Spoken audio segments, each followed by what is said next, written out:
Hello? Am I speaking to a Mr. Kagurabachi? Mr. Hokuzono is fine. Yeah, lovely. Anyway, we need to discuss Kagurabachi Part 2. Already? No, I was hoping to take some time off, you know, maybe see my family. Nah, not possible, I'm afraid, mate. But don't worry, I think I've got an offer that you cannot refuse. You're gonna love it, alright? You see, our readers have been yapping on about this, like, Seitei War flashback arc thing. So how does this sound, yeah? Starting week after next, you're gonna be dropping the full Seitei War arc backstory or whatever it is that the people want, with 25% more hype moments and aura than the last arc, but we pay you 25% less. How does that sound, man? How does that sound? 25% less? No. If I'm gonna be doing more work, surely I deserve a bonus. No can do, sorry. Yeah, times are like real tough here at Shueisha at the moment, so, you know, we're just gonna have to make do with what we got, if that's calm with you, bruv. Wait, week after next? So, I get this weekend off? Yeah, something like that. But, oh, we'll need a bonus chapter, of course. And it's gotta be about Soya. But who cares about Soya? Nah, don't worry about it, bruv. We'll take care of that, alright? Just do what you do best. Get drawing. You like that, yeah? I know, I'm a comedic genius, some would say. I kind of needed to do something special for this video because, oh my god, Hokuzono, you are a person who writes manga. Yep, the flashback arc. The big Seitei War flashback arc. Now, we have been asking for this for so long, and yes, this is the perfect breaking point in the story to actually give us, you know, the proper full arc of the Seitei War. It's been built up for such a long time. I have been invested in, you know, what's happened in the Seitei War since that one panel in chapter 6 that showed us what the battlefield looked like, and it's only gotten more and more intriguing since then. We've had little flashbacks, you know, Yura explaining to Samura what happened on the island, what the savages were like, what Soga did. We get little panels, you know, but we've never gotten a full dedicated flashback or any indication that we're going into a full arc. We've only got like drip fed certain things. So when I read this chapter, I went through the whole thing going, oh my god, we're getting the flashback, and I was very scared with every page that I turned, in true Kagurabachi fashion, that we would suddenly cut back to present day. And I was worried that since it seemed to be the whole chapter, that next chapter we would cut back again to present day, but the final page solidified it, and I'm gonna talk, it's a weird order to talk about the chapter in, I know, but I'm gonna talk about the final page first. Massive spread of Kunishige Rokuhira, in a very nice parallel to how part 1 ended, you know, doing his swordsmith thing, looking very much like Chihiro, and it just reads, Seitei War Arc. Mwah! It starts off, we get some context about Datanski and the island. What happens is February 18th, a large island appears in the coastal waters near Japan's southeast coast, and there's a little island in between the island that appeared and mainland Japan, which is called Irishima, and that is where we have discovered, after a very big earthquake, which we don't know if it's natural or maybe been caused by, you know, a third party, has basically revealed this stretch of ore of Datanski, and immediately Japan went, wow, this is a valuable resource because it massively amplifies spirit energy to the point where this one little piece can potentially, you know, destroy an entire city, which is insane upscale. 2 years after this discovery, we then are in this room with what could just be Yakuza, I guess. They seem to be bad guys, basically, who have hired this incredibly cool looking sorcerer with like a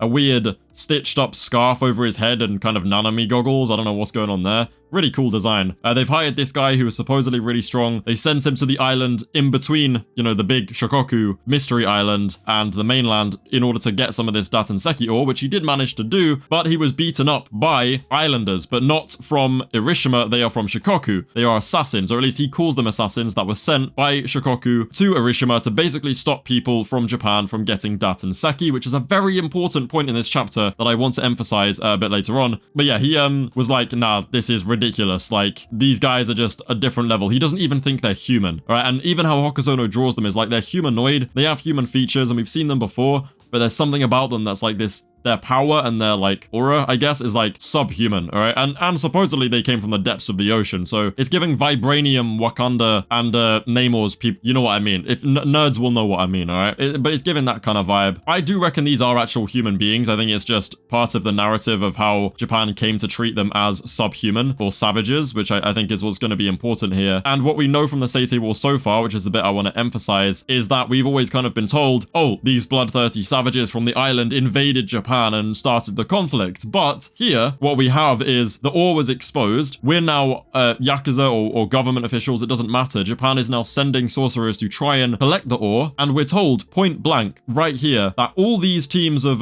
savages from Shikoku are sending people to that Irishima island in the middle to stop Japanese people from mining and taking the ore. They don't care about hunting people. They're not chasing after the people who get away, hence why this guy managed to survive an encounter with them with nothing but losing an arm, right? So it's really important to emphasize that all they are doing is protecting the Datanski. That's it. That's all they are doing. They're not chasing after anyone. They're not acting particularly savage-like. They are defending it violently, but, you know, I'm not going to justify it, but I'm saying this is definitely a lot more complicated than just they invaded, right? They seem to be relatively peaceful. They're not actively attacking. But what we're speculating on Japan's side, both the government and these, you know, hired hands or Yakuza people, whatever, are speculating that they rose up from the ocean and they are now preparing for war. And they think that they're just getting used to, they're training on the island and getting used to fighting on land because they're so used to, you know, the ocean, which is a theory for sure, and it could be the reality, but I've seen no evidence for that in this chapter. I'm very curious to see if we actually go down that route where they've just decided to invade for no real reason, because I don't think it will be as simple as that in this story at all. And even in this chapter, it kind of is just speculation from these characters who kind of feel like they are shoot first, ask questions later. We learn that there's a very strong barrier around Shikoku Island, which is why the government knows nothing about it. They kind of yap a bit more about Datanski, how we have no information on it, how they're preparing for war, and then bam, Hokuzono does it again. Shiba, he's just in the room. Young Shiba, 18 years old, he's got the original design with his hair back. Kind of looks like Hirohiko a bit. He's wearing the same clothes, because of course he is, you know. I can't imagine him wearing anything else, to be honest. But yeah, he's just in the room. Cool. Immediately, no diffs, all of the NPCs in the room. Aura, as always. I feel like Glazing Shiba has just become a trend on this Kagurabachi review channel now, so you get the point. Shiba's cool. We then get an unbelievable reveal, okay? So the guy who was hired, who was apparently very strong and went to the island, or went to Irishima, sorry, not the main island. All the NPCs were like, oh my god, what, a sorcerer of your level couldn't handle it? So they're gassing him up, right? And then he looks at Shiba and goes, oh, you must be Togo Shiba, the guardian of the Soga clan.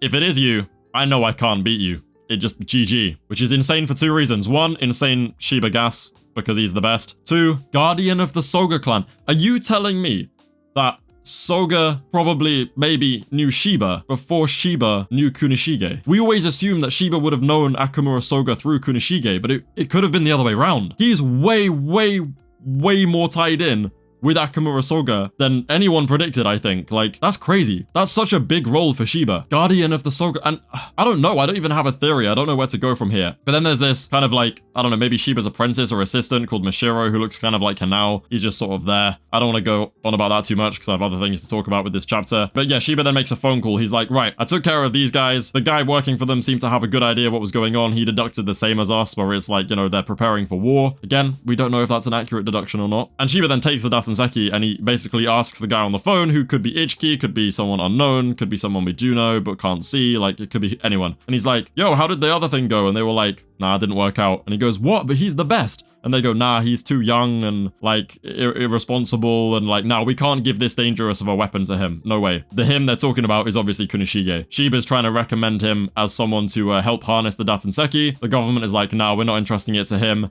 We've got some other professionals on the scene, but still nothing's working. So Shiba was like, all right, cool, whatever, blatantly lying, and then hangs up, takes the Datanski and says, I'm bringing this to him. Him, obviously being Kunishige. Shiba, big rule breaker, doesn't really follow along, doesn't get along with authority, as we know for the reason why he's not with the Kamanabi anymore, is because he had some beef with some of the higher-ups, I think. So yeah, defiantly he just takes it to his friend Kunishige, who is currently a year older than him, I think. And then we get the big panel saying Seitei War, you know, arc, all that shit. Now, what I find really interesting about this is I really hope we focus more on Shiba himself in this arc, because he's obviously a very important part of Chihiro's life and the main story. The dynamic between like Azami, Shiba, and Kunishige, and then how that ties in with Soga is I think what's going to be the core of this arc, as well as like the context of the Islanders. And then like we'll get little things dotted around the place, so like maybe some Uraha stuff, maybe some Ichiki stuff, some other, you know, things that can be explained. But I think the core of it is going to be like the Shiba, Soga, Kunishige making enchanted blades,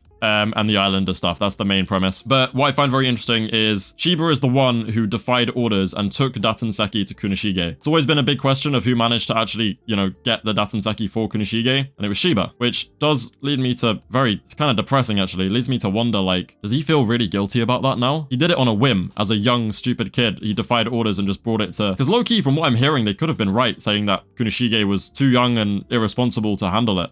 Shiba brought it to him, which kind of probably snowballed this whole thing that led to Akamura Soga. So I'm not saying it's Shiba's fault, but I'm saying he probably feels like he is not single-handedly, but like incredibly responsible for what happened, which is what's made me really even more interested in Shiba's character. So I really hope it gets explored. I think he's going to remain my favorite character after seeing this chapter because there's so much potential for some really interesting themes there. I can't wait to see what we do from here. I want to manage people's expectations, like I said on stream. People are saying 50, 60 chapters. No, I wouldn't hate it. It's possible, but no, that's not realistic. Realistic expectations is like 15, 20 chapters max. We've gotten to the point in one chapter where we know how Kunishige got Datanski and we got context for the island. Manage your expectations. We're not going to get like a full mini story. It's not a spin-off. It's not a separate story. The main story is the Chihiro stuff. This is filling in the gaps. It's the context, all right? So don't go getting your expectations up expecting a whole new manga for 50 chapters. Manage your expectations. Think Sakamoto Days flashback. Think hidden inventory. 15, 20 chapters of solid writing, like really good writing, and hopefully some hype moments and aura.